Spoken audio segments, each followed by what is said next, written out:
Assalamualaikum warahmatullahi wabarakatuh. Kembali lagi pada video ini.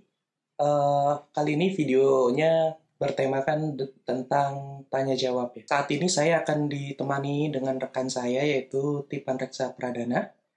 Oke, Mas Tipan, gimana? Apakah ada pertanyaan? Mas Adit, ngomong-ngomong seputar bulan puasa Ramadan nih, saya ada 3 pertanyaan untuk Mas Adit nih. Yang pertama, apa yang dimaksud dengan imsakiyah?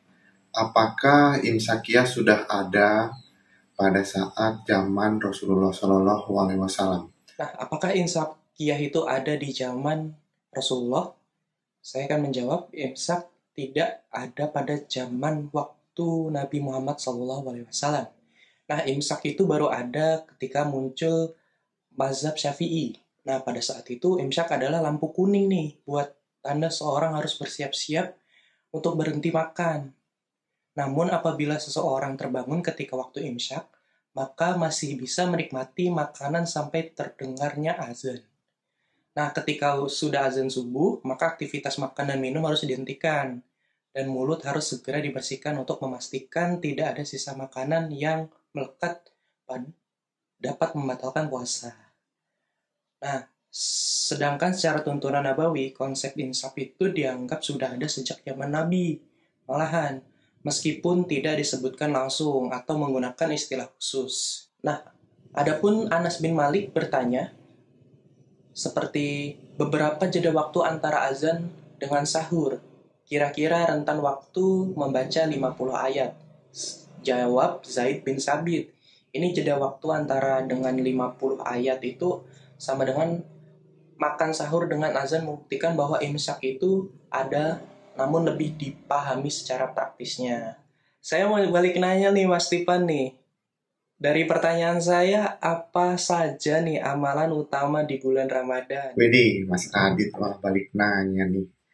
Oke, amalan utama di bulan Ramadan itu yang pertama tentunya itu puasa. Puasa adalah menahan diri dari makan dan minum serta hawa nafsu lainnya dari terbitnya fajar hingga terbenamnya matahari. Nah, yang kedua, amalan di bulan Ramadan itu sholat tarawih nih, sholat sunnah yang dilakukan secara berjamaah di malam hari selama bulan Ramadan. Yang ketiga itu membaca Al-Quran, yaitu dengan memperbanyak membaca ayat-ayat suci dari Al-Quran, terus bersedekah dan melakukan amalan-amalan kebaikan lainnya nih, seperti membantu sesama, menebar kebaikan, dan meningkatkan ketakwaan kepada Allah Subhanahu wa Ta'ala. Yang kedua, kan di kita tuh banyak sekali profesi pekerja yang terbilang cukup menguras tenaga nih, seperti kontraktor bangunan, pekerja tambang, terus bahkan buruh pabrik dan ahli permesinan. Bagaimana nih menurut hukumnya jika mereka tidak berpuasa karena bekerja berat? Oke, buat Mas Tipan nih, buat pertanyaan kedua, bakalan saya jawab nih seperti kontraktor bangunan jika tidak berpuasa karena kerja berat. Nah, sebetulnya nih orang Islam hendaknya bekerja disesuaikan dengan kemampuan fisik yang sedang puasa. Nah, akan tetapi jika hal itu tidak dapat diatur, maka tidak ada salahnya nih bekerja pada saat bulan puasa. Persoalan jika tidak mampu berpuasa, selama ketidakmampuan itu tidak dibuat-buat dan jika tidak dipaksa, bisa menimbulkan petaka atau sakit, maka tidak berdosa.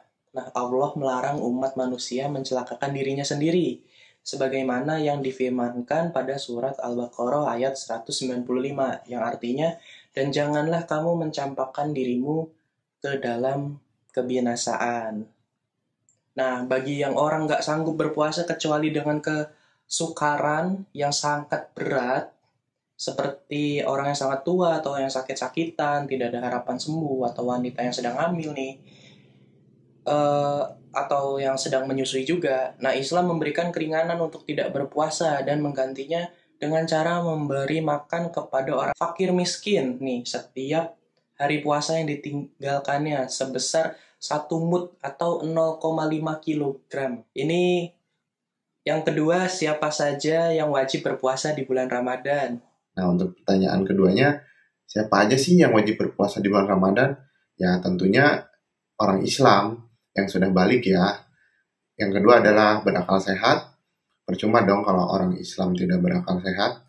Yang ketiga adalah mampu, yaitu tidak sakit, tidak hamil dalam tanda kutip, menyusui dan tidak dalam perjalanan. Nah, pertanyaan yang ketiga adalah ketika sedang melakukan perjalanan, seperti contohnya kita kan setelah puasa tuh selalu mudik ke kampung halaman nih. Seorang muslim tetap melakukan ibadah puasanya. Namun pada saat berbuka puasa, beliau tidak ada makanan atau minuman yang dibawa untuk membatalkan puasanya. Bagaimana sih cara membatalkan puasa tersebut, Mas Adit? Tolong dijelaskan. Nah, buat pertanyaan yang ketiga nih, bagaimana cara membatalkan puasa kalau lagi di perjalanan sedangkan nggak ada makanan minuman? Saya akan bantu jawab. Ini setiap ibadah itu didasarkan pada niat dan menunaikannya. Dalam hadis riwayat Bukhari juga, Nabi Muhammad SAW bersabda, sesungguhnya setiap amalan tergantung pada niatnya. Jika kondisi seperti itu, maka sesungguhnya seorang muslim cukup membatalkan puasanya dengan menghentikan atau memutuskan niat puasanya. Maka dengan memutus niatnya sudah dianggap gugur. Cara membatalkan niat cukup saat waktu berbuka tiba. Seorang muslim membaca doa yang bisa dibaca ketika Rasulullah SAW hendak berbuka, yaitu Zahabat zoma'u wabtalatil uruku wasabatal ajru insyaallah. Artinya rasa haus telah hilang dan urat-urat telah basah. Dan pahala telah ditetapkan insyaallah. Setelah membaca doa tersebut, maka seorang muslim dinilai sah dalam membatalkan puasanya. Jadi itu jawabannya Mas Tipan ya. Mungkin itu saja video dari saya Ditya Bagus dan rekan saya Tipan Reksa Pradana. Nah, video ini dibuat untuk pemenuhan ujian tengah semester Pendidikan Agama Islam. Terima kasih. Wassalamualaikum warahmatullahi wabarakatuh.